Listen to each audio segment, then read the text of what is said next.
She begged him not to hit her with that tray again, but the drunk wouldn't stop. Then a hand caught his wrist mid-swing. The Mafia boss from the corner booth, the one everyone whispered about in fear, had finally stood up. What terrified her most wasn't that he saved her. It was that he kept coming back. The fluorescent lights of Danny's diner buzzed like angry wasps at 11:47 p.m. Maya Rodriguez wiped down table 6 for the third time, her shoulders aching from a double shift that had stretched into its 14th hour. Outside, rain hammered the cracked sidewalk of Chicago's South Side, turning the street into a river of neon reflections. "Hey, sweetheart. You deaf or just stupid?" Maya's hand froze mid-wipe. The drunk man at table 9, polo shirt stained with bourbon, gold watch that screamed borrowed money, snapped his fingers like she was a dog. His two friends laughed, their eyes glassy and mean. "Coming, sir." Maya's voice came out smaller than she wanted. She grabbed the water pitcher, forcing her hands steady as she approached their table. About damn time, the man, late 30s, receding hairline trying to hide under too much gel, pushed his glass toward her without looking up from his phone. "And make it cold this time." "What kind of dump serves warm water?" Maya poured carefully, but her exhausted grip betrayed her. The pitcher tilted too far. Water splashed onto the man's sleeve. The diner went quiet. "You stupid." The man shot to his feet, his chair screeching backward. "Do you know how much this shirt costs?" "I'm so sorry, sir." "Please let me." Maya reached for a napkin, but he slapped her hand away. "Don't touch me with your greasy fingers." His face flushed purple. "You people come here can't even do a simple job right." "I'll get you another drink on the house," Maya whispered, backing toward the kitchen. Her eyes stung, but she refused to cry. Not here. Not in front of everyone. The man grabbed the metal serving tray from the empty table beside him. "You think sorry fixes anything?" Maya saw it coming but couldn't move fast enough. The tray's edge caught her forearm with a crack that echoed through the diner. Pain exploded up to her shoulder. Blood welled from a gash near her elbow. "Please," Maya gasped, cradling her arm. "Please don't." He raised the tray again. A hand caught his wrist mid-swing. The drunk man's face went from angry red to ghost white in half a second. Maya looked up through her tears at whoever had stopped him, and her breath caught. The man was tall, maybe 6'2", with black hair swept back from a face carved from granite and shadows. He wore an expensive charcoal suit that fit like it had been measured by angels, but it was his eyes that made Maya's stomach drop, dark brown, almost black, and completely empty of mercy. "Apologize to her." The man's voice was quiet, soft even, but something in it made the drunk's friends scramble out of their booth and back toward the door. "Do you know who the drunk started?" Rafael Costa. The name came from somewhere near the kitchen. Maya turned to see Luis, the night cook, standing frozen with a spatula in his hand. His face had gone gray. "That's Rafael Costa." The drunk man's knees actually buckled. The tray clattered to the floor. Maya had heard that name before. Everyone in this neighborhood had. Rafael Costa ran the South Side like it was his personal kingdom: drugs, protection rackets, gambling. The cops couldn't touch him. The FBI had tried twice. Both times, witnesses disappeared and evidence turned to smoke. They said he'd killed his first man at 17. They said he owned half the judges in the city. They said a lot of things, but the only thing that mattered was this.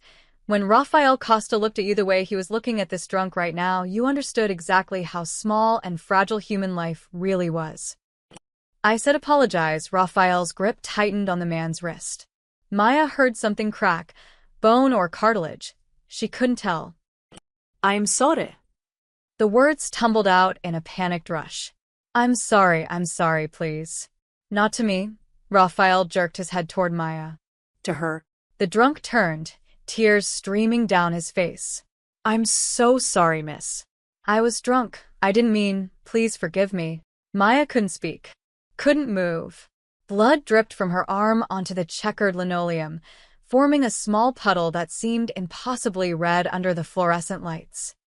Raphael released the man's wrist and straightened his cufflinks with the calm precision of someone adjusting their tie before a business meeting.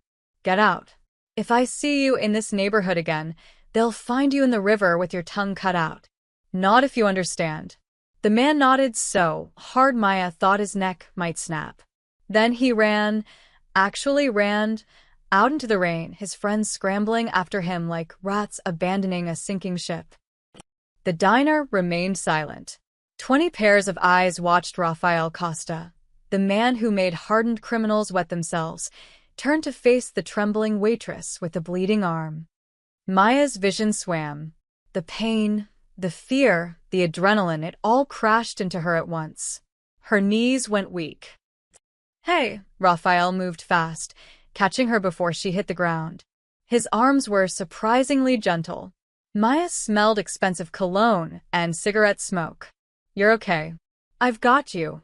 But she wasn't okay, because those empty, merciless eyes were looking right at her now, and even though he'd saved her, even though he'd stopped that man from hurting her worse, Maya was absolutely terrified.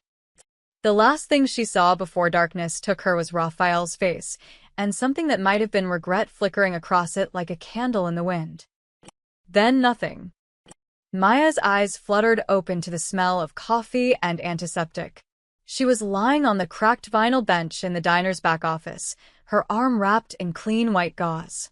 Someone had draped a jacket over her, charcoal gray, expensive fabric, still warm. She's awake, Luis's voice, uncertain and afraid. Maya sat up too quickly. The room tilted. Through the office's narrow window, she could see the diner had emptied out. Only 3 people remained, Luis hovering by the door, Sarah the other waitress wringing her hands by the register, and Rafael Costa, sitting perfectly still in the corner booth like a king on a throne made of red vinyl and duct tape. He was watching her. The cut wasn't deep, Luis said, not meeting her eyes. We cleaned it, bandaged it up. You should probably still go to the hospital, get it checked.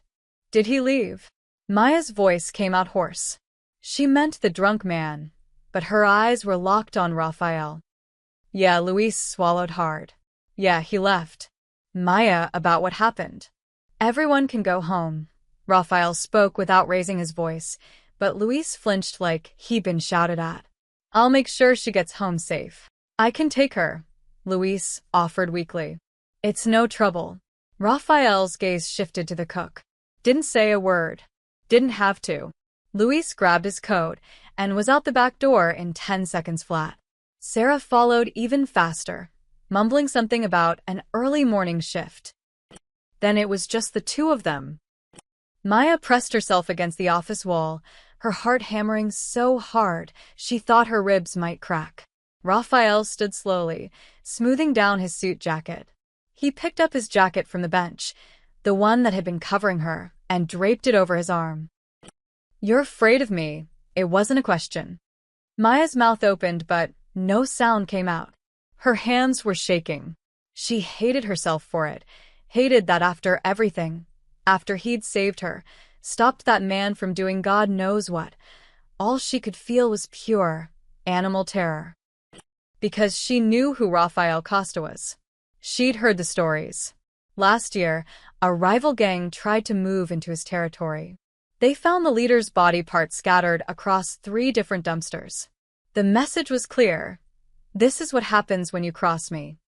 And now that man was standing 6 feet away from her in an empty diner at midnight. I didn't mean to scare you, Raphael said quietly. He took a step closer. Maya's legs gave out. She slid down the wall, landing hard on the floor, her bandaged arm clutched to her chest. Please, she whispered. Please. I won't tell anyone what I saw. I'll forget it happened. I promise. Raphael stopped moving. Something flickered across his face, surprise, maybe, or hurt. It vanished as quickly as it appeared. What do you think you saw? You. Maya's voice cracked.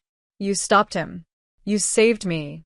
But everyone knows who you are, what you do, and a sob caught in her throat. I'm grateful. I swear I am.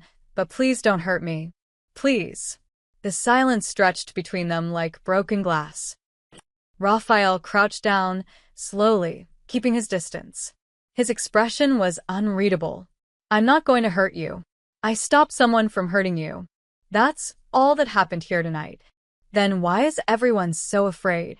The words tumbled out before Maya could stop them. Luis ran like you were going to kill him. Sarah too.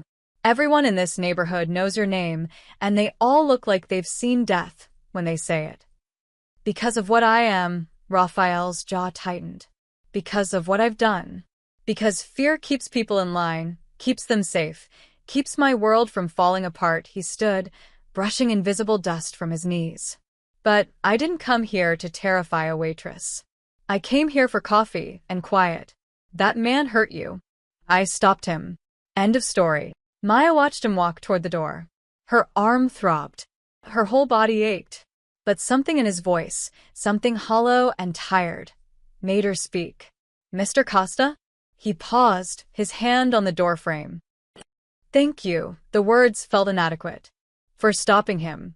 Even if I can't stop shaking. Thank you. Raphael turned slightly, his profile sharp against the diner's harsh lighting. You're the first person in 10 years to say thank you and still look at me like I'm a monster. His voice was soft, almost wondering. Most people pick one or the other. Maybe you're both, Maya said before she could think better of it. A ghost of a smile crossed Raphael's face. Not happy. Not sad. Just there. Yeah. Maybe I am. He pulled a thick envelope from his inside pocket and set it on the nearest table. For the damages. And your hospital visit.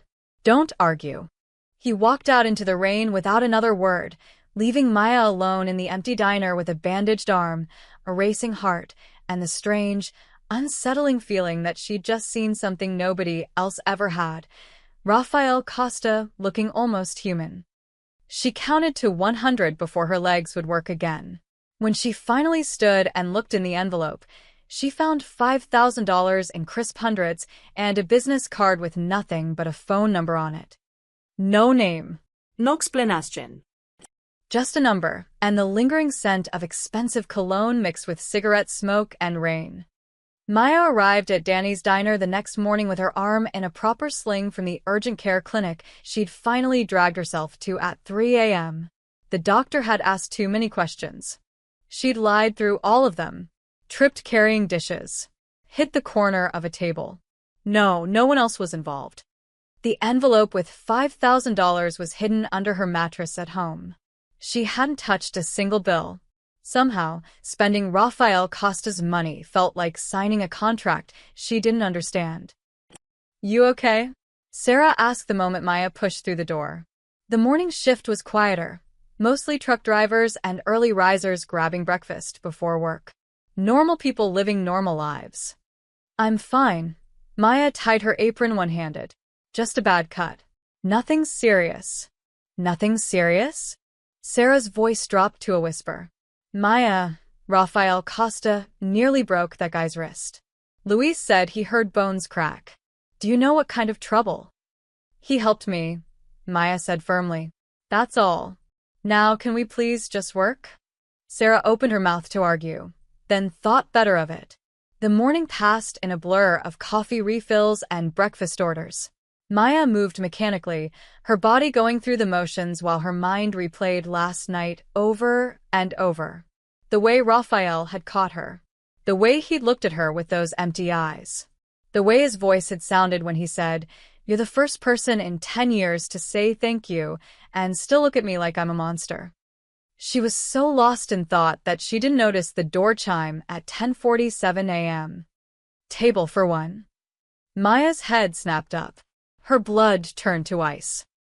Raphael Costa stood in the doorway, but he looked different. No expensive suit.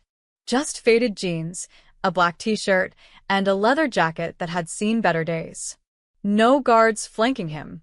No gun bulge under his clothes that she could see. He looked like any other guy in his early 30s stopping by for late breakfast. Except for his eyes. Those hadn't changed. The diner went silent. A trucker at the counter slowly set down his fork. Sarah dropped a coffee pot. It didn't break, but the clatter echoed like a gunshot. I'll sit anywhere, Raphael said calmly, as if he hadn't just frozen an entire room with his presence.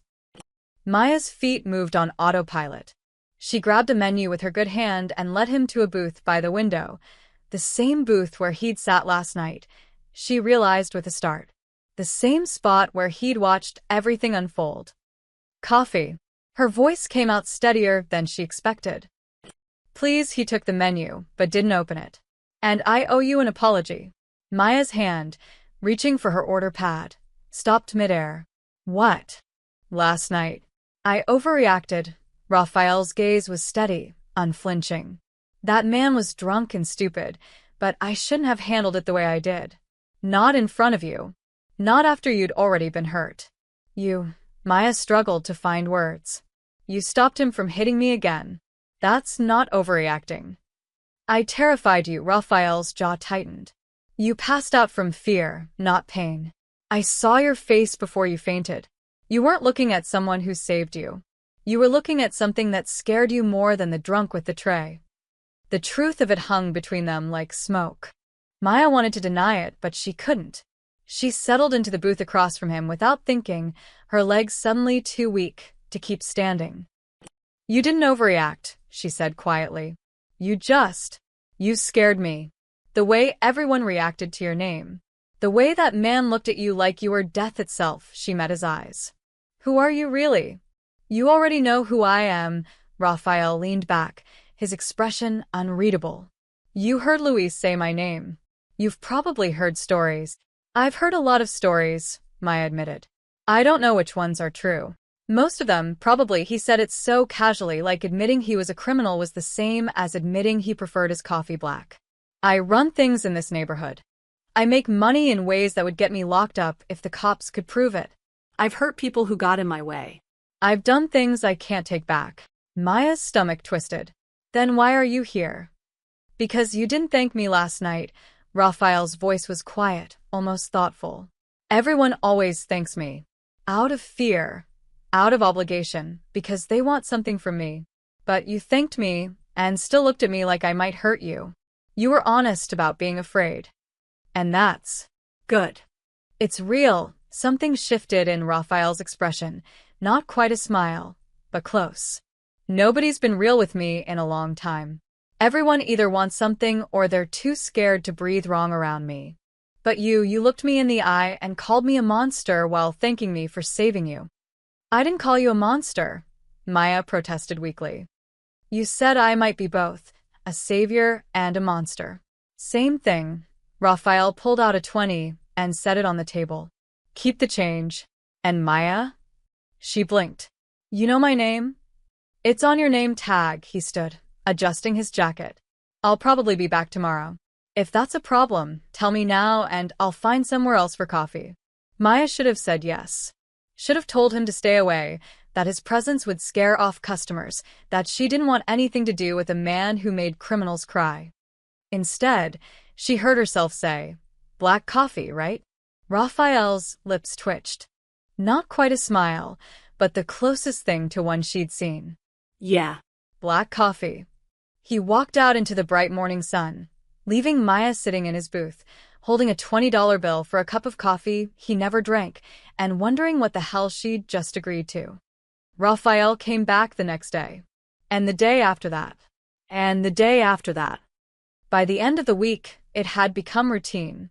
He'd arrive around 10:30 a.m., always alone, always in jeans and a t-shirt like he was trying to blend in. He'd sit in the same booth, order black coffee, and read the newspaper while Maya worked her shift. He never stayed long, an hour at most. He never bothered anyone, never made threats or talked business. He just existed there like a normal person, except everyone in the diner treated him like a bomb that might go off at any moment. Everyone except Maya, who was starting to find his presence oddly comforting. You're insane, Sarah hissed on Friday morning, watching Maya refill Raphael's coffee for the third time. Do you know what people are saying? That you're his girlfriend. That he owns this place now. That he's using you for something. He's just drinking coffee, Maya said, but even she didn't believe how normal she was trying to make it sound. Nobody just drinks coffee with Rafael Costa. Maybe Sarah was right. But Maya couldn't shake the memory of how he'd looked at her that first morning, like she was the first real thing he'd seen in years. And there was something about the way he sat in that booth, shoulders relaxed, guard down, that made her think maybe he needed this place as much as she needed the paycheck.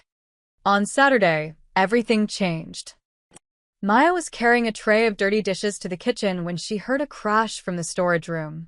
She pushed through the door to find Rafael on the floor, surrounded by fallen boxes, the storage room's broken door hanging off one hinge. "What are you?" Door was falling off. Rafael stood, brushing dust from his jeans.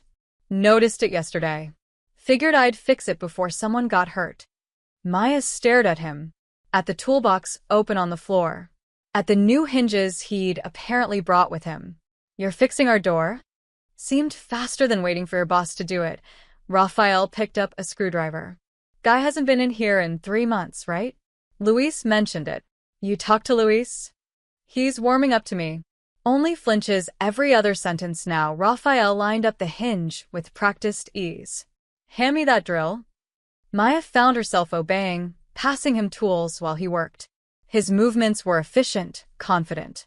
She'd expected a crime boss to have soft hands, but his were calloused and scarred, the hands of someone who'd done real work, not just ordered others to do it.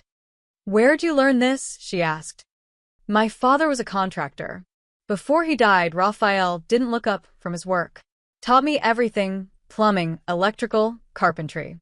Thought I'd take over the business." He tested the hinge's strength. Life had other plans. It was the first personal thing he'd shared. Maya sat on a crate, cradling her healing arm. "What happened?" "He got sick. Cancer. Medical bills buried us." Rafael's jaw tightened. "I was 17. Had 2 choices, watch my mother lose the house or find money fast. I found it, just not the legal way." "And you couldn't stop?" "Didn't want to." He finally looked at her. "Turned out I was good at it. Being feared. Taking control. Building an empire from nothing. By the time I realized what I'd become, it was too late to be anything else." Maya watched him work in silence. Outside, she could hear the lunch rush building. But in here, in this dusty storage room, Rafael Costa looked less like a crime lord and more like a tired man trying to fix something broken. "Why are you really here?" she asked softly. "Every day, I mean." "It's not for the coffee." Rafael set down the drill. "You want the truth?" "Please." "Because you didn't thank me." He met her eyes. "Everyone thanks me, Maya.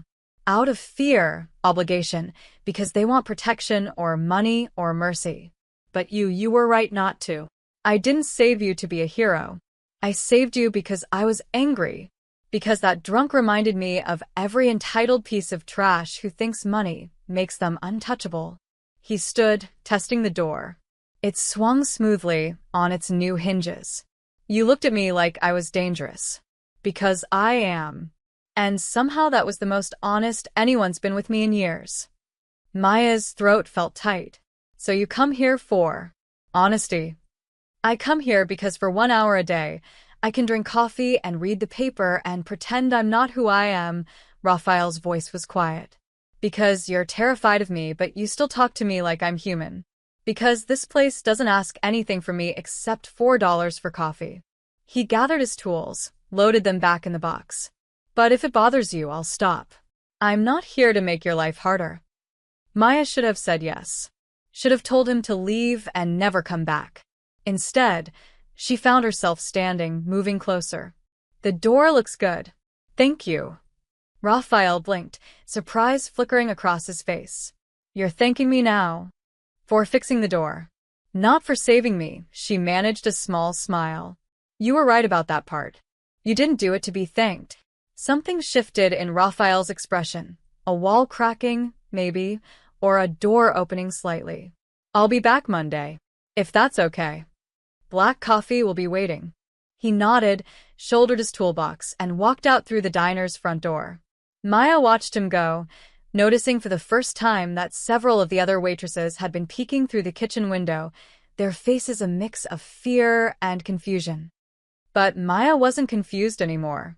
She was beginning to understand that Rafael Costa was exactly what he'd said, both savior and monster, depending on the angle you looked from. And maybe, just maybe, he was trying to figure out which one he wanted to be. 3 weeks passed. Rafael became part of the diner's rhythm, like the coffee machine's hum or the squeak of Booth 7. He fixed the leaking sink in the men's bathroom, helped Luis carry heavy supply boxes, left generous tips that Maya tried to refuse, but he insisted she keep. "He's different with you," Sarah observed one afternoon, watching Rafael laugh. Actually laugh at something Maya had said about a difficult customer. "I've never seen him smile. Didn't think he knew how." Maya didn't know what to say to that. She'd noticed it too, the way his shoulders relaxed when she approached his table, the way his eyes softened when they talked. It should have scared her. Maybe it did, a little. But mostly it just felt normal. Until Leo showed up. It was 9:47 p.m. on a Tuesday, the dinner rush winding down. Maya was wiping tables when the door burst open so hard it slammed against the wall. Her younger brother stumbled in, his face pale and slick with sweat despite the October chill. Lao. Maya dropped her rag, rushing toward him. "What's wrong? What happened?" Leo was 22, still finding his way in the world. He dropped out of college last year, bounced between jobs, made questionable friends. But Maya had never seen him look like this, eyes wild with fear, hands shaking, a bruise blooming purple on his left cheekbone. "I screwed up, Maya," his voice cracked. "I screwed up so bad." Maya pulled him toward an empty booth in the back, away from curious eyes. She didn't notice Rafael looking up sharply from his newspaper 2 booths away, his entire body tensing like a predator catching a scent. "Tell me what happened." Maya gripped Leo's hands across the table. They were ice cold. "You remember Marcus?" Leo wouldn't meet her eyes. "From my old neighborhood?" He said he could help me make some quick money. "Just some deliveries," he said. "Easy work." Maya's stomach dropped. Leo, no. "Tell me you didn't." "I didn't know it was drugs." Leo's voice rose, then dropped to a desperate whisper. "I swear I didn't know until the second run. By then I'd already taken the money, and Marcus said I was in it now whether I liked it or not." "How much do you owe?" Maya asked, though she didn't want to know the answer. 12,000. Leo's face crumpled. "I lost a package. Got jumped on the south side. They took everything. Marcus's boss, a guy named Moreno, he says I owe him for the lost product plus interest. He gave me 2 weeks to pay." Tears streaked down his face. "That was 13 days ago, Maya. He's gonna kill me." "He said he'd kill me." Maya's hands went numb. 12,000 dollars. She had maybe 800 in savings. The money Rafael had given her was still under her mattress, untouched, but even that wouldn't be enough. And spending it felt like crossing a line she couldn't uncross.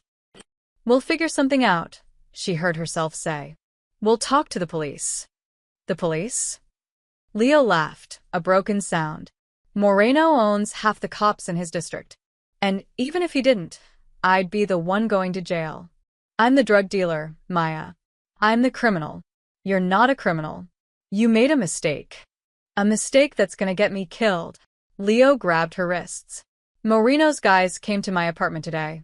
They said if I don't have the money by Friday, they're gonna break my legs first, then work their way up." "Maya, I don't know what to do." "I don't." "It's okay." Maya's mind raced, trying to think of solutions that didn't exist. "We'll figure it out.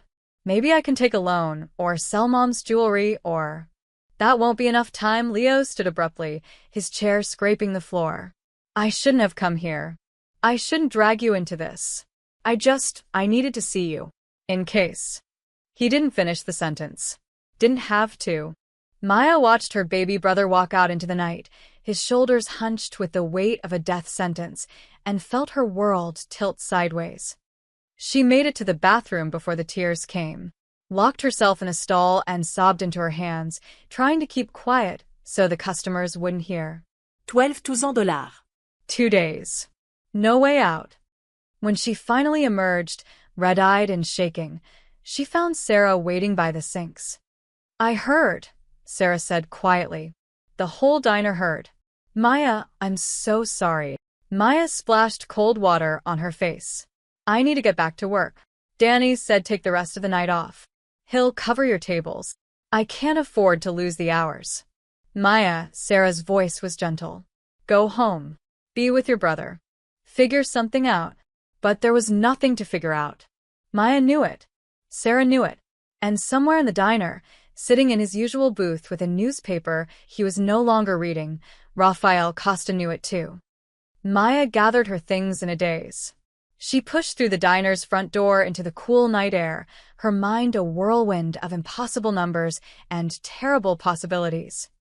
She didn't see Rafael watching her go, his coffee untouched and cold, his jaw clenched so tight it could crack diamonds. She didn't see him pull out his phone and make a single call that would change everything. She didn't see the way his eyes had darkened when he'd heard the name Moreno, a darkness that promised violence and retribution and all the things Rafael Costa did best. Maya went home to her tiny apartment, climbed into bed fully clothed, and tried not to imagine what her brother would look like with broken legs. 2 booths away from where she'd been sitting, Rafael left $300 on the table and walked out into the night with the quiet, purposeful stride of a man going to war.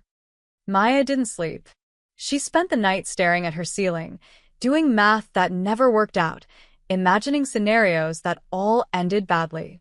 By the time her alarm went off at 6 a.m., she'd called in sick to work for the first time in 2 years and was already trying to figure out which pawn shops might give her the best price for her mother's wedding ring. Her phone rang at 7:15 a.m. Leo's number. Hello. Her voice was hoarse from crying. Maya, Leo sounded breathless, confused.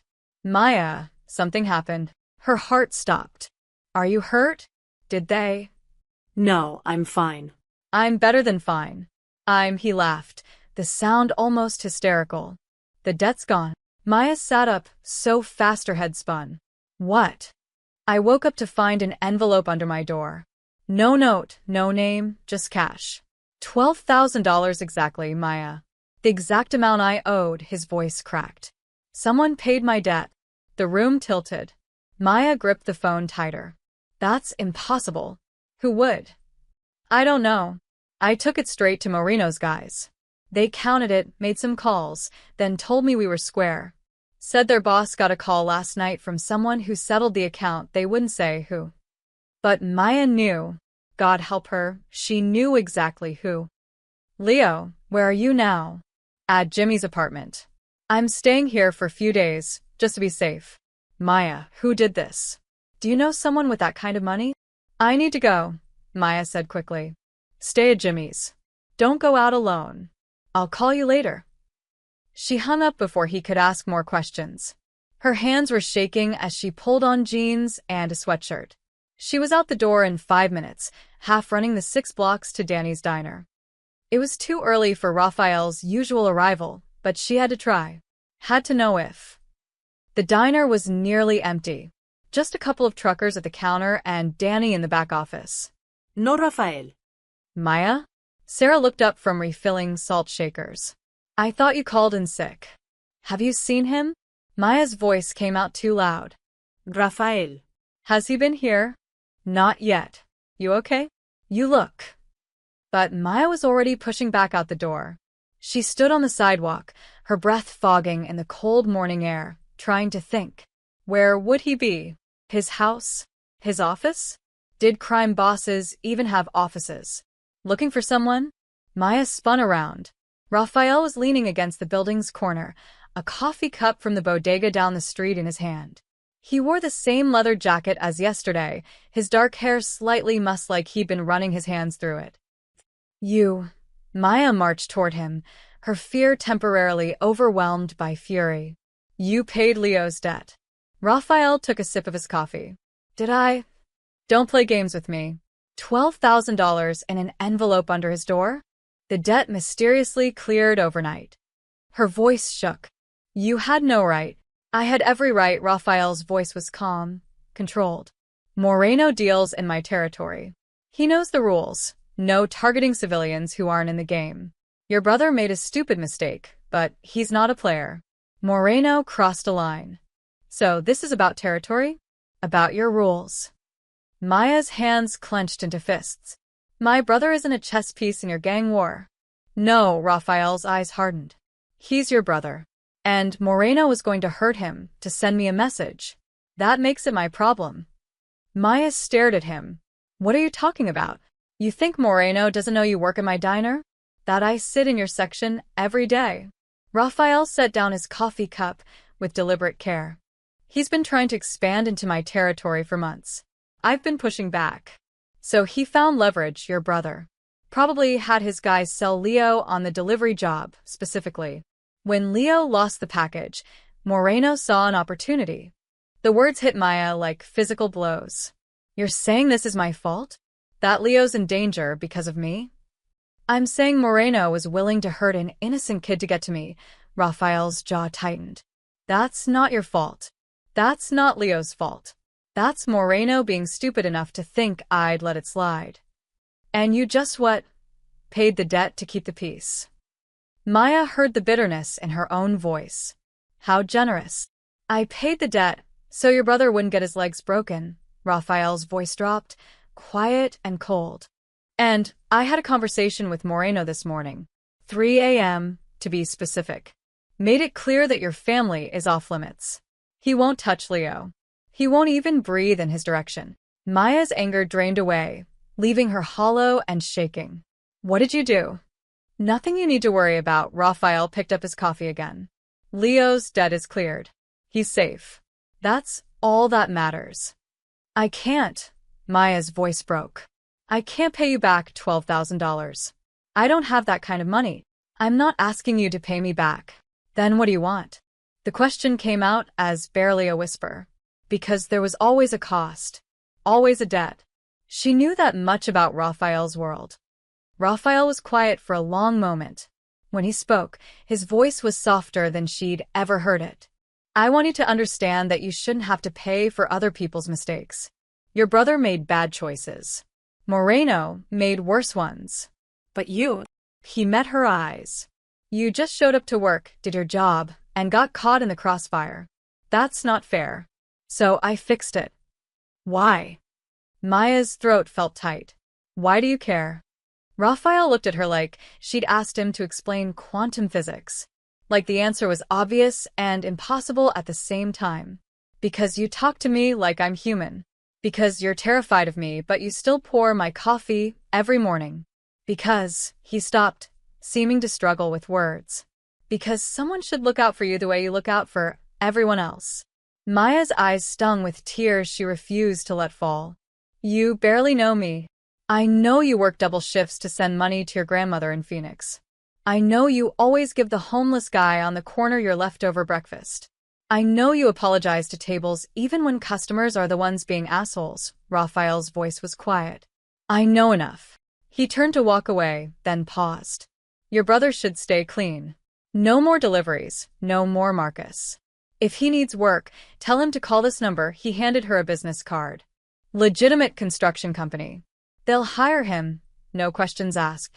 Then he was gone, disappearing around the corner, leaving Maya standing alone with a business card in her hand and the strange, terrifying realization that Rafael Costa had been watching her, really watching her, this entire time. And somehow, that scared her less than it should have. 3 days passed in uneasy quiet. Leo took the construction job and showed up on time every morning, terrified and grateful in equal measure. Maya went back to work, pouring coffee and serving breakfast, while trying not to think about the fact that she now owed Rafael Costa something she could never repay. He didn't come to the diner. Not Wednesday. Not Thursday. By Friday, Maya found herself glancing at the door every time the bell chimed, expecting to see him walk in with his leather jacket and unreadable expression. But he never did. Maybe he's done with his little coffee shop phase, Sarah suggested, though she looked nervous saying it. Maybe he got what he wanted. But what had he wanted? Maya still couldn't figure it out. She'd replayed their last conversation 100 times, trying to read between the lines, searching for the hidden angle. There had to be one. Men like Rafael Costa didn't just help people out of kindness. except he'd fix their door, and paid her brother's debt, and asked for nothing in return. Friday night, Maya stayed late to help Leo close the diner. Danny had hired him for evening shifts, dishwashing and cleaning, simple work that kept him busy and off the streets.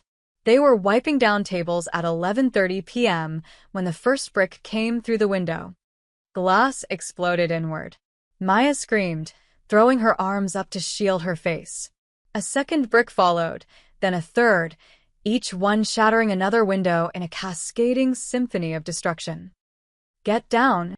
Leo grabbed Maya, pulling her behind the counter as the front door burst open. 4 men walked in. Not stumbling drunks or desperate addicts. These were professionals. Leather jackets, cold eyes, brass knuckles glinting in the fluorescent light. The lead man had a scar running from his temple to his jaw, and a smile that promised violence. "Maya Rodriguez?" His voice was smooth, almost polite.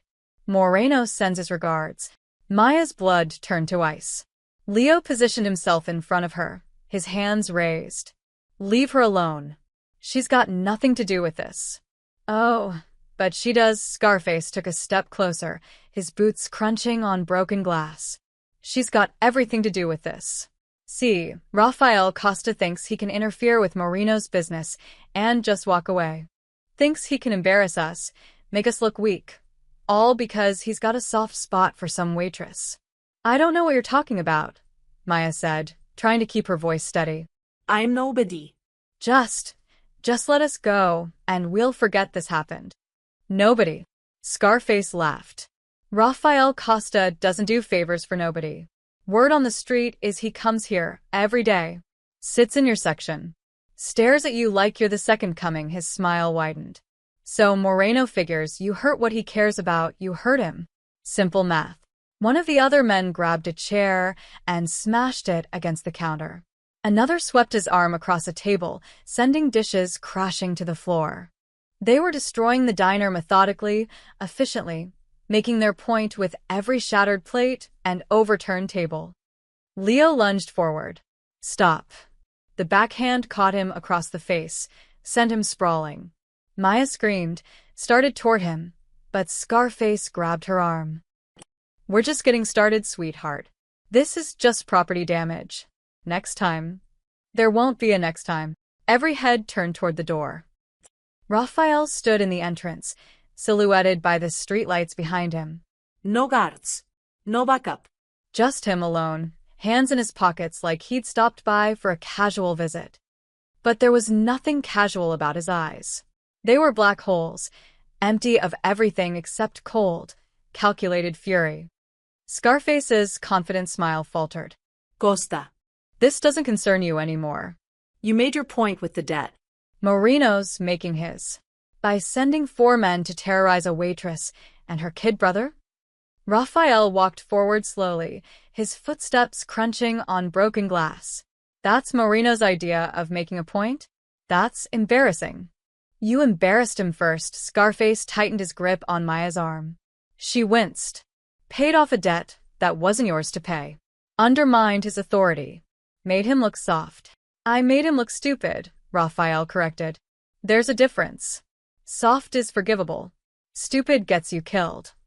The temperature in the room seemed to drop 10 degrees. The 4 men shifted uneasily, hands moving toward weapons they hadn't drawn yet. "You're outnumbered, Costa," but Scarface's voice had lost its confidence. 4 against 1. Even you can't. "I'm not here to fight." Rafael stopped 6 feet away, his posture relaxed, almost bored. "I'm here to give you a choice. Walk out now, go back to Moreno, tell him this vendetta ends tonight. No more attacks. No more threats. Maya and her brother are off the table permanently. And if we don't," one of the other men asked, his hand on a knife at his belt. Rafael's expression didn't change. "Then this stops being about business and becomes about bodies. Starting with yours." He looked at Scarface. "You know my reputation. You know I don't make threats I won't follow through on. So here's your one chance. Walk away, or I turn this diner into a crime scene that'll make the front page." The silence stretched like a wire pulled too tight. Maya could hear her own heartbeat, feel Leo's ragged breathing from where he'd fallen. The four men looked at each other, weighing options, calculating odds. Scarface released Maya's arm slowly. Moreno won't forget this. Good, Raphael's smile was razor-sharp. Tell him if he sends anyone near Maya or her family again, I'll burn his entire operation to the ground and salt the earth where it stood. He knows I can do it. He knows I will. The four men backed toward the door, their bravado crumbling. But just before they left, one of them, a younger guy, maybe trying to prove something, grabbed a knife from his belt and lunged. Raphael moved like lightning, caught the man's wrist mid-strike, twisted it with a sickening crack, and slammed him face-first into the nearest wall. Blood sprayed from the man's broken nose. The knife clattered to the floor. No blood tonight, Raphael said quietly, his hand still pinning the man against the wall. I said no blood. That means you walk away breathing. But you make me hurt you, and I'll make it educational. He released the man, who stumbled out after his companions, cradling his broken wrist and whimpering. Then there was silence. Just Raphael standing in the middle of the destroyed diner, Maya pressed against the counter with her heart trying to burst through her ribs, and Leo on the floor, staring at Raphael like he was watching a force of nature that couldn't be reasoned with. Raphael turned to Maya. His right hand was bleeding, knuckles split open from where he'd blocked the knife strike she hadn't even seen. You hurt. Maya shook her head mutely. Loud. I'm okay, Leo croaked, getting slowly to his feet. Raphael surveyed the damage. Broken windows, shattered dishes, overturned furniture. His jaw tightened. Then he pulled out his phone and made 3 calls in rapid succession, each one brief and efficient. When he finished, he looked at Maya. Cleanup crew will be here in 20 minutes. New windows by morning. I'll cover everything. Raphael. Maya's voice broke. Not now, he swayed slightly, and Maya realized the blood on his hand wasn't just from his knuckles. His jacket had a dark stain spreading from his side. You're hurt. Maya rushed forward without thinking, reaching for his jacket. Let me see. It's nothing, but he didn't pull away when she unzipped the jacket and saw the knife wound, shallow but bleeding steadily, just above his hip where the blade had gotten through. Nothing. Her voice rose. You're bleeding. I've had worse. Raphael's eyes met hers. You sure you're okay? And somehow, impossibly, he sounded more worried about her than about the knife wound in his side. Maya had never thought she'd be in Raphael Costa's apartment at 1 a.m., but life had stopped making sense around the time he'd caught a knife meant for her. Sit. She pointed at the leather couch in his living room, sleek, expensive, everything cream and black and chrome. The kind of place that looked like it belonged in a magazine, not to a man covered in other people's blood. I'm fine, Raphael said for the 5th time, but he sat anyway, his jaw clenched against pain he wouldn't admit to feeling. Leo had wanted to come, but Maya had sent him home in a taxi with strict instructions to lock the doors and call her every hour. The cleanup crew Raphael had called had arrived within minutes, professionals who swept glass, boarded windows, and asked 0 questions. They'd been gone by midnight, leaving the diner looking like a construction site, but at least secure. Now Maya stood in a crime lord's pristine apartment with a first aid kit she demanded he produce, trying not to think about how insane this was. Take off your shirt, she said, opening the kit on the coffee table. Raphael raised an eyebrow. Usually I get dinner first. This isn't funny. Maya's hands shook as she pulled out gauze and antiseptic. You almost died because of me. I got a scratch because some punk got lucky. Raphael peeled off his ruined jacket and t-shirt, wincing. There's a difference. The knife wound was a 4-inch gash just above his hip, not deep enough to need stitches, but bleeding more than he'd admitted. But it was the other scars that made Maya's breath catch. Dozens of them, crisscrossing his torso like a roadmap of violence. Bullet wounds, knife marks, burns. Each one a story she didn't want to know. Jesus, she whispered. How are you even alive? Stubbornness, mostly. Raphael watched her face. You don't have to do this. I can handle it. You protect everyone but yourself, Maya said quietly, echoing words she'd spoken weeks ago. She soaked a cloth in antiseptic. This is going to hurt. I know. She pressed the cloth to his wound. Raphael's entire body went rigid, muscles bunching under scarred skin, but he didn't make a sound. Didn't flinch. Just stared at the wall with a 1,000-yard stare that said this wasn't even close to the worst pain he'd endured. That somehow made it worse. Why do you do this? Maya asked, cleaning the wound with gentle, methodical strokes. You could have called your people, had them handle Moreno's guys. But you came alone. Why? Because it was my fault they came. Raphael's voice was quiet. I paid Leo's debt. I made it clear he was under my protection. That painted a target on your back. I don't drag other people into my wars and then hide behind my soldiers. So, you just throw yourself in front of knives instead? Maya's vision blurred. She blinked hard, refusing to cry. You could have died, Raphael. That knife was 6 inches from something vital. But it missed. By luck. Her voice rose. By stupid, random luck. And next time? What if next time? She couldn't finish the sentence. Raphael's hand caught hers, stilling her shaking fingers. His palm was rough, calloused, warm against her skin. Hey. Look at me. Maya met his eyes. Up close, they weren't empty at all. They were deep and dark and full of things she couldn't name. Regret, exhaustion, something that might have been hope if hope knew how to live in a man like him. I've been doing this for 15 years, Raphael said softly. I've survived things that should have killed me a dozen times over. I'm still here because I'm careful, I'm smart, and I'm really, really good at not dying. His thumb brushed across her knuckles. But tonight? I wasn't thinking about survival. I was thinking that if Moreno's guys hurt you, I'd burn the city down. And that scared me more than the knife. Maya's throat felt too tight to speak. She pulled her hand away gently and finished bandaging his wound, her movements automatic, clinical. When she was done, she sat back on her heels and looked at him, this complicated, violent, impossible man who'd upended her entire world. I don't understand you, she whispered. That makes 2 of us. Raphael pulled on a clean shirt from somewhere, moving carefully to avoid reopening the wound. You should hate me. Fear me, at minimum. But you're sitting in my apartment at 1 a.m. cleaning my wounds like it's the most normal thing in the world. Nothing about this is normal. Maya started packing up the first aid kit, needing something to do with her hands. Normal people don't have mafia bosses showing up to save them from gang violence.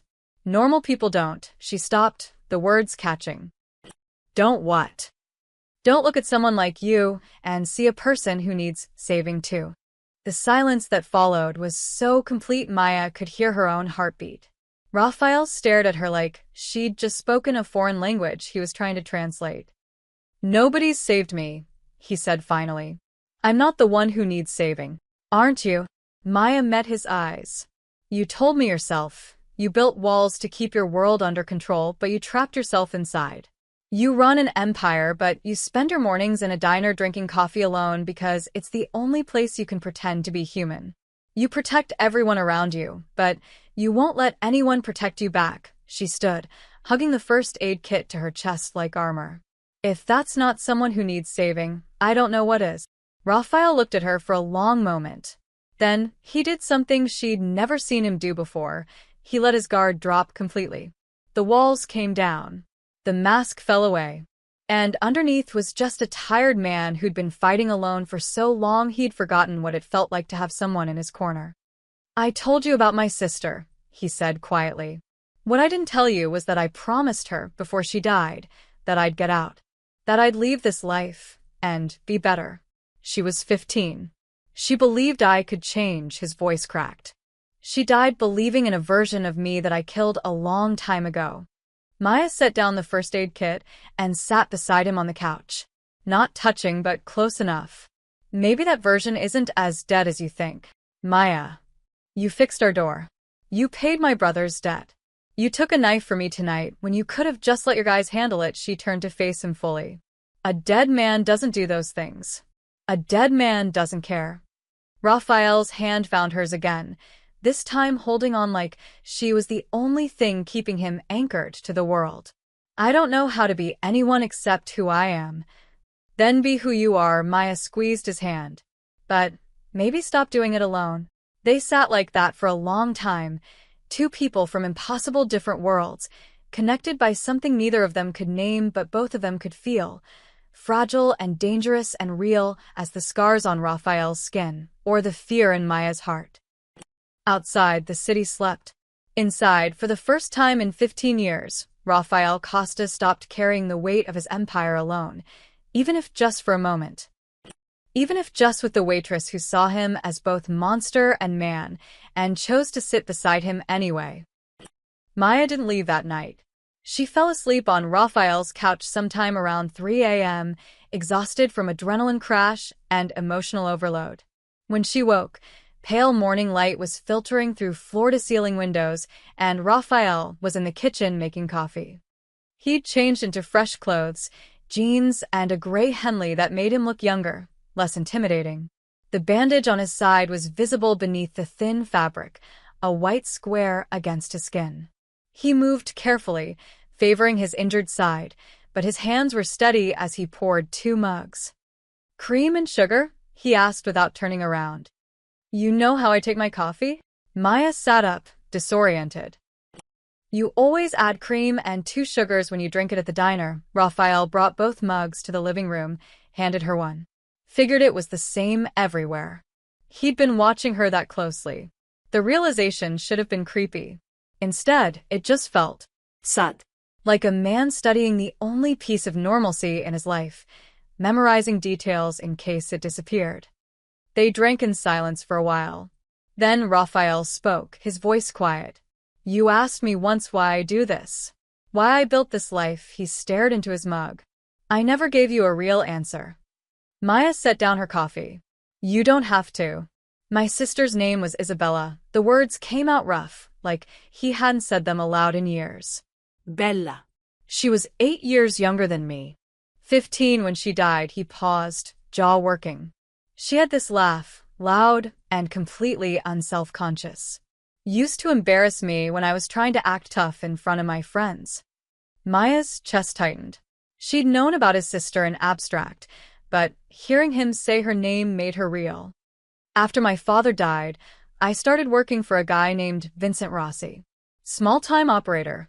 Protection rackets mostly. The money was good. Kept us afloat when my mother couldn't. Raphael's hands tightened around his mug. I was smart. Ruthless. Rossi liked that. Within 2 years, I was his right hand. By 21, I'd taken over his entire operation. How? Maya asked softly. I made him disappear. Raphael said it without emotion. He was getting sloppy, attracting attention. I gave him a choice. Retire quietly, or I'd make sure he couldn't run anything ever again. He chose retirement. Sort of. Maya didn't ask what sort of meant. She wasn't sure she wanted to know. I told myself I was doing it for family. For Bella and Mom. To give them a better life. Raphael's laugh was bitter. But really? I liked it. The power. The respect. The fear. I was good at being in control, at making people do what I wanted. And Bella, she was so proud of me. Thought I was some kind of hero because I bought her nice things, made sure she got into a good school. He set down his mug with deliberate care. She didn't know where the money came from. I kept that world separate. Made sure she never saw the violence, the deals, the people I hurt to maintain control. She thought I was a businessman. What happened? Maya whispered. A rival crew tried to move into my territory. I pushed back hard, burned their operations, sent their leader to the hospital with a message carved into his chest. Raphael's voice went flat. They retaliated. Planned to hit me outside my mother's house, send a message of their own. But I wasn't there that day. Bella was. Maya's hand flew to her mouth. Drive-by shooting. 17 bullets fired. 3 hit Bella. Raphael's eyes were distant, seeing something Maya couldn't. She died in my arms on her mother's front lawn. The last thing she said to me was, I don't understand, Rafi. Why did they hurt me? She didn't even know she was dying. just confused why someone would shoot her.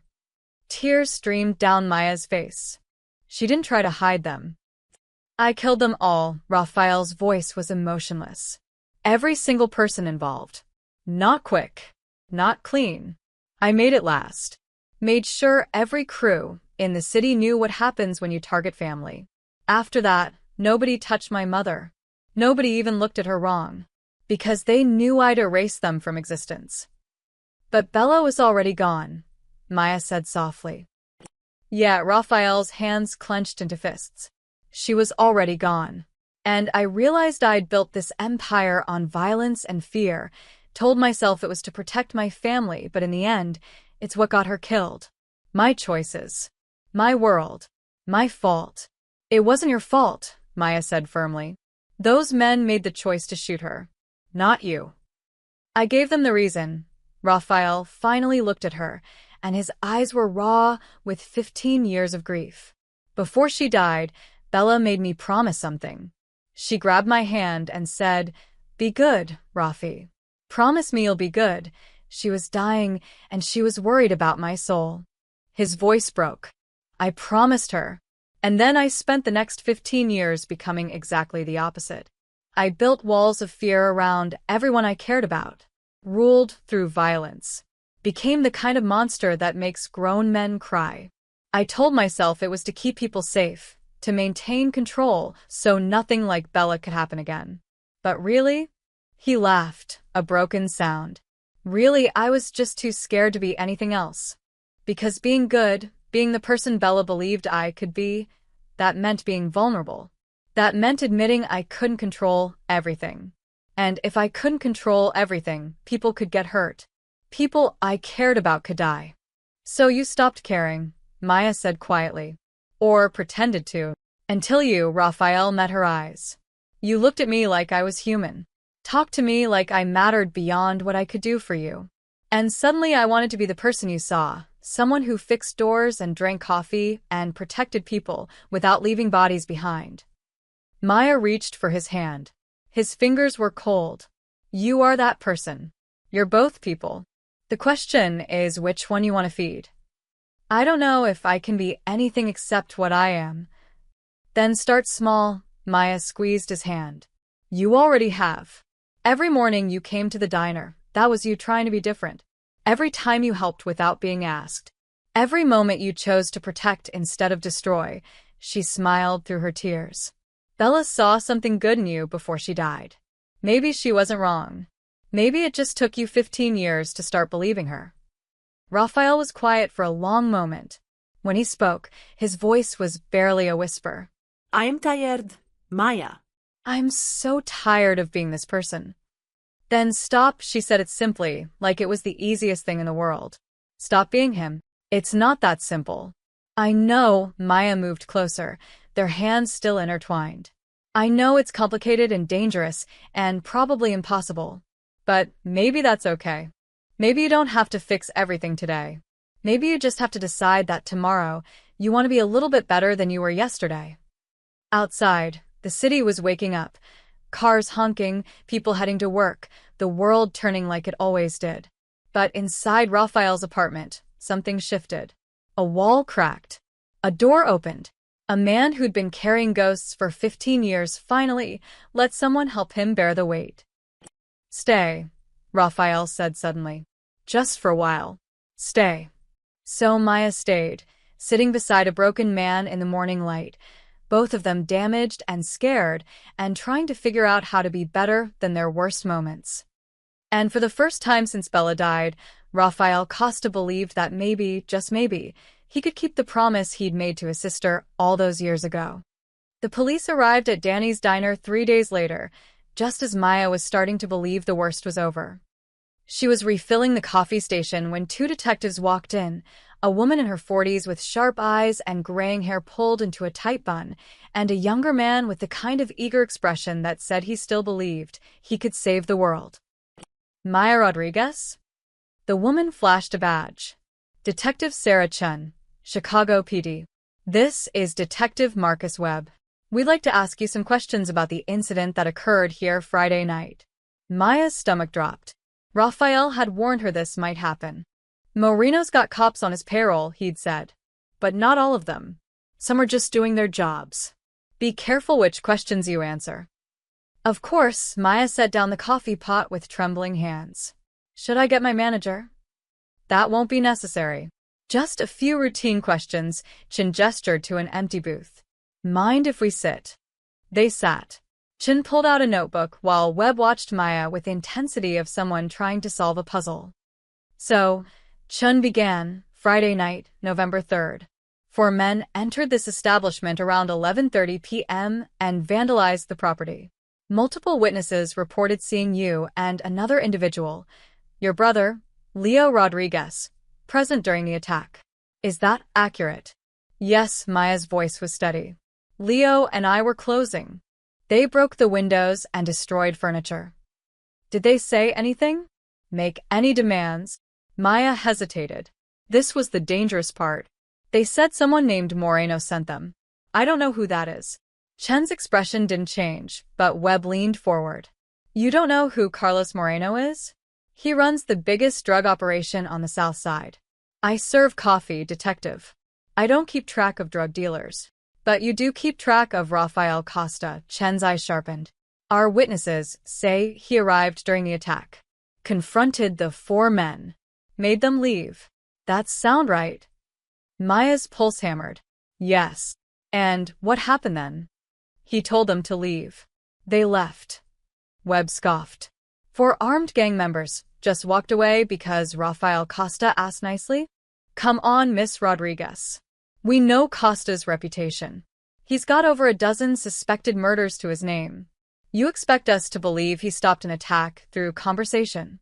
I don't know what you expect me to believe. Detective Maya met his eyes. I know what I saw. 4 men broke in. Mr. Costa arrived. He told them to leave. They left. Nobody died. No shots fired. Just broken windows and some damaged furniture. Interesting choice of words, Mr. Costa. Chin tapped her pen against her notebook. Most people in this neighborhood call him worse things. But you sound almost respectful. He stopped them from hurting us. Why wouldn't I be respectful? Because he's a criminal, Webb said flatly. Because he makes his money through violence and intimidation. Because good people don't associate with men like Rafael Costa unless they're being coerced or complicit. Maya felt anger flare in her chest. He prevented bloodshed that night. Those men came here to hurt me and my brother. Mr. Costa stopped them without killing anyone. If he's such a monster, why didn't he just shoot them? Why talk them down? Chun and Webb exchanged glances. Chun made a note in her book. That's an excellent question, Miss Rodriguez. One we'd like to ask Mr. Costa ourselves. Do you know where we can find him? No idea. The lie came easier than it should have. He comes here for coffee sometimes. That's all I know about him. Coffee, Webb's tone was skeptical. Rafael Costa, who owns half the criminal enterprises in this city, comes to this diner for coffee. And you expect us to believe there's nothing else going on? Detective Webb. Maya's voice went cold. I'm a waitress. I pour coffee and take orders. If Mr. Costa wants to drink coffee here, that's his business. If you want to interrogate him, that's your business. But I'm not going to help you build a case against someone who saved my life. Even if he's a killer? Chun asked quietly. Even then, Maya's hands were shaking but her voice stayed firm. Because those 4 men who came here, they had knives. They had guns. They were going to hurt us and nobody else showed up to stop them. not you. Not any other cops. Just Mr. Costa. So forgive me if I'm not eager to throw him under the bus. Webb stood abruptly. You're making a mistake. Costa will drag you down with him. He's already trying to climb out, Maya interrupted. The words came without thinking, but once they were out, she knew they were true.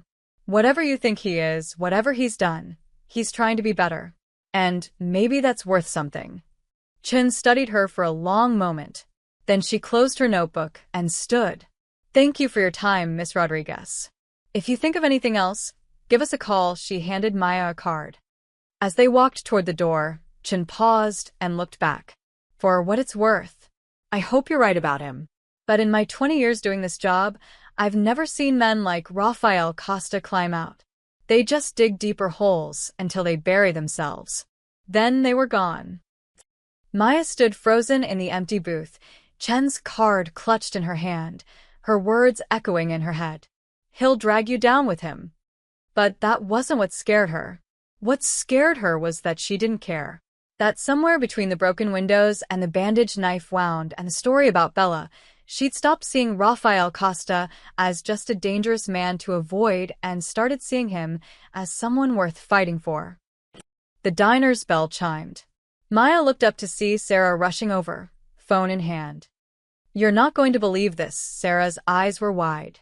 The police report just went public online. Someone leaked it to the Tribune. They're running a story. She showed Maya her phone.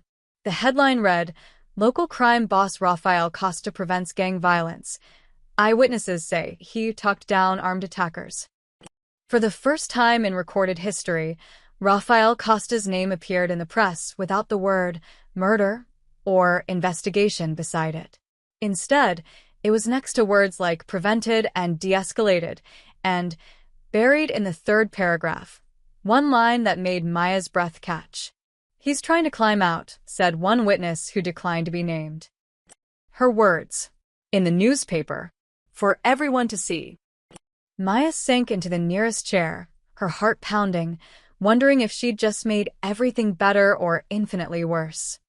The story hit the Tribune's website at 9 a.m. By noon, it had been picked up by 3 major news outlets. By evening, Rafael Costa's unlikely act of peaceful intervention was trending on social media with hashtags like #RedemptionArc and #NotAllMobsters. Maya watched it unfold from behind the diner's counter, her phone buzzing with messages from numbers she didn't recognize, reporters wanting interviews, bloggers asking for quotes, even a podcast host requesting she come on to discuss the humanization of organized crime figures. She ignored them all. Rafael hadn't been to the diner since the attack. 5 days of silence. Maya told herself it was for the best. He was probably lying low, dealing with fallout from Moreno, managing his empire. But she couldn't shake the feeling that he was avoiding her, that maybe her words to the police had complicated his life in ways she couldn't fix. The renovation crew showed up on Wednesday morning. Not a cleanup crew this time, a full construction team with blueprints and permits and a foreman who introduced himself as Tony. "Mr. Costa hired us to fix everything," he explained, gesturing to the boarded windows and damaged walls. "New windows, new flooring, fresh paint, updated wiring." He said to make it better than it was. "How long will it take?" Danny asked, appearing from his office with dollar signs practically visible in his eyes. "Week and a half, maybe 2. We'll work fast." They did. The crew arrived at 6 a.m. each day and worked until dark, transforming the diner from a crime scene back into something beautiful. New windows, double-paned and actually clean. Fresh paint in warm cream and forest green. Refinished floors that didn't squeak. Even new booth cushions to replace the ones held together with duct tape. Danny hadn't paid a cent. When he tried to discuss costs with Tony, the foreman had just shaken his head. "Already covered. Just sign here to confirm completion." Anonymous funding. But everyone knew who was behind it. On the 8th day, Maya arrived for her shift to find the work nearly complete. The diner looked reborn, familiar but better, like it had shed old skin and emerged renewed. Tony was supervising the installation of a new coffee machine when he pulled Maya aside. Mr. Costa left specific instructions about this. He pointed to the corner booth, Rafael's booth. "Wanted us to make sure this section got extra attention. New table, new cushions, good lighting. Said someone important sits here." Maya's throat tightened. Did he say anything else? "Just that he hopes you like it." Tony handed her an envelope. "Asked me to give you this when we finished." Inside was a handwritten note on expensive stationery. "Maya, by the time you read this, the diner should be fixed. Better than before, hopefully. Consider it an apology for bringing trouble to your door, and thanks for everything you've done. You were right about a lot of things. I'm trying to climb out, like you said. It's harder than I thought, but I'm trying." Ed. No phone number. No promise to return. Just a note and a renovated diner and the ghost of a man trying to be better. Raphael came back on a Saturday morning 3 weeks after the attack. Maya was wiping down tables at 10:15 when the bell chimed. She looked up and there he was, leather jacket, dark jeans, the same unreadable expression. But something was different. He looked lighter somehow, less weighed down. Table for one? Maya's voice came out steadier than her hands. If you have room. She led him to his booth, the corner one with new cushions and perfect lighting. He slid in, looked around at the transformed diner, and something that might have been a smile touched his lips. You like it? He asked. It's beautiful. Maya set down a menu he wouldn't read. You didn't have to do all this. Yes, I did. Raphael's gaze met hers. You were right. About me trying to climb out. About being tired of being who I am. After the police came, after that story hit the paper, he paused. People started looking at me differently. Not scared. Just Different. Like maybe I wasn't just the monster anymore. You were never just the monster. Maya sat across from him without asking. What happened with Moreno? We came to an understanding. Raphael's voice was careful. He agreed to stay out of my territory. I agreed not to destroy his operations. It cost me some reputation points. Word on the street is Rafael Costa's going soft. But nobody's died over it. That's new for me. That's growth, Maya corrected. Maybe. Raphael reached into his jacket and pulled out a folded document. I need to show you something. He slid it across the table. Maya unfolded it, confused. Then her breath caught. It was a deed. To Danny's diner. Dated today. And the owner's name listed was Maya Elena Rodriguez. What? Maya's hands started shaking. What is this? Danny was planning to sell. Retire to Florida, cash out while the place was newly renovated. Raphael's voice was calm. I bought it, but I don't want a diner. So, I'm giving it to you. You can't just… Maya couldn't form words. Raphael, this is this is. It's yours, he stood, dropped a 20 on the table for coffee he hadn't ordered yet. You gave me something I couldn't buy, a second chance to be decent. To be the person my sister believed I could be. This is me saying thank you. But… No arguments, Raphael's voice was firm. The paperwork's already filed. Danny's happy, you're the owner, and I'm just a customer who comes here for coffee. That's all. Maya stared at the deed, at her name printed in official legal text, at the signature at the bottom. Raphael's handwriting, bold and certain. Then she looked up at him, tears streaming down her face. why? Because you see people, Maya. Really see them. You saw past what I am to what I could be. You didn't run when you should have. You stayed. You helped. His voice softened. Nobody's done that in 15 years. This diner, it's where I learned I could be more than what I built. Seems right that you should own it. He turned to leave. Raphael, wait, Maya stood, still clutching the deed. Are you still coming for coffee? He paused at the door, looked back with something that was definitely a smile this time. If the owner doesn't mind. She doesn't. Maya smiled through her tears. Black coffee, right? Always.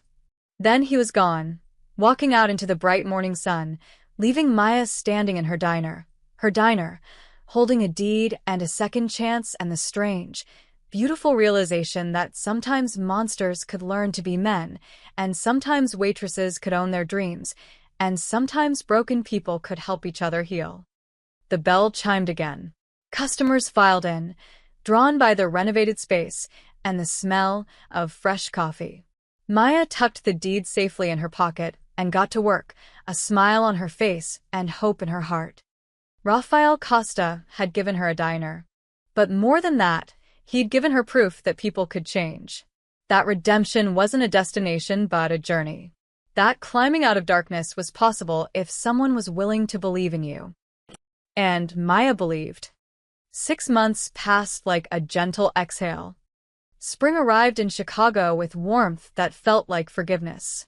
Maya's diner, she'd kept the name simple, refused Danny's suggestion to call it something fancy, thrived under her ownership. New menu items, better hours, staff that actually smiled at customers. Word spread. The place that had once been a haven for late-night drunks and truckers became a neighborhood fixture where families brought their kids and elderly couples shared coffee on Sunday mornings. Leo worked full-time now, managing the kitchen with a confidence Maya hadn't seen in years. The construction job Raphael had arranged had taught him discipline, but working for his sister had taught him purpose. He was clean, focused, saving money for community college in the fall. Raphael still came every morning, like clockwork. 10:30 a.m., corner booth, black coffee, newspaper. But something had shifted in those 6 months. The whispers that used to follow him had faded to curious glances, then gradually to nothing at all. He was just another regular, the quiet guy who tipped well and sometimes helped carry heavy boxes from the delivery truck. His empire hadn't disappeared. Maya wasn't naive enough to think he'd become a saint overnight. But the violence had quieted. The fear had softened. People in the neighborhood started calling him by his first name instead of just Costa, said like a curse. On a bright May morning, Maya was refilling salt shakers when Raphael walked in. Sunlight poured through the windows, the new ones he'd installed, casting everything in gold. He looked different today. Lighter. Almost peaceful. Morning, Maya said, already reaching for the coffee pot. Morning, Raphael slid into his booth, but instead of reaching for the newspaper, he just sat there, looking around the diner like he was memorizing it. Maya poured his coffee, noting the small envelope he'd placed on the table. What's that? Something I've been working on. Raphael pushed it toward her. Open it. Inside was a key attached to a simple keychain and a business card for a construction company she didn't recognize. She looked at him, confused. I'm out, Raphael said simply. Sold my operations to someone who will run them with less blood. Use the money to start that. He tapped the business card. Legitimate construction company. Licensed, legal, paying taxes. My father would have laughed himself sick. Maya's hands trembled. You're serious? Dead serious, a ghost of a smile. Took 6 months to set up, transfer everything, make sure the transition was smooth enough that nobody got killed over it. But as of yesterday morning, I'm just a guy who owns a construction company and drinks too much coffee. Raphael. Maya didn't know what to say. Didn't have words big enough for what this meant. The keys to the building where the office is, he continued. I need someone to run the administrative side. Someone organized, trustworthy, good with people. His eyes met hers. Someone who sees potential in broken things. Interested? I have a diner to run, Maya whispered. I know. That's why it's part-time. Few hours a week, handle paperwork, manage schedules. Leo mentioned you've been looking to hire another manager here anyway. This could supplement the income while you train someone. Maya stared at the key, at Raphael, at the impossible future being offered on a simple metal keychain. Why me? Because you're the reason I'm out. Raphael's voice was quiet, honest. Every morning I came here, I got to pretend to be normal. Got to be the person you saw instead of the monster everyone else feared. Eventually, pretending wasn't enough. I wanted to actually be that person. He leaned back. You believed I could climb out. Figured I should prove you right. Tears blurred Maya's vision. She thought about Bella, about a dying girl asking her brother to be good. About 15 years of violence and fear, and walls built so high they blocked out light. About a man who'd learned, slowly and painfully, that redemption was possible if you were willing to do the work. I'll take the job, she said. On one condition. Name it. You keep coming here for coffee. Every morning. Same booth. Same terrible newspaper opinions I have to listen to. Raphael's smile was real this time, reaching his eyes in a way that transformed his entire face. Deal. He stood to leave, dropping a 20 on the table like always. But this time, Maya caught his hand. I'm proud of you, she said simply. Bella would be too. Something flickered across Raphael's face, grief and hope and gratitude all tangled together. He squeezed her hand once, then let go. See you tomorrow, boss. See you tomorrow. Maya watched him walk out into the spring morning. No guards flanking him, No gun hidden under his jacket, no empire weighing on his shoulders.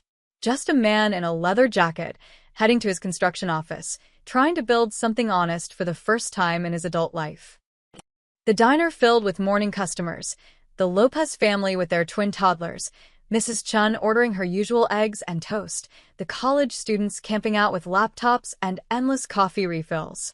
Life, normal and beautiful, and exactly what Maya and Raphael had both been searching for. She pocketed the key, refreshed Mrs. Chen's coffee, and smiled at the sound of her diner, full of laughter and conversation and hope. Outside, Raphael Costa disappeared into the morning crowd. Not running, not hiding, just walking forward into whatever came next, one step at a time, carrying the promise he'd made to his sister and the second chance a simple waitress had helped him find. The monster was gone. The man remained. And that, Maya thought as she poured another round of coffee, was enough. The end.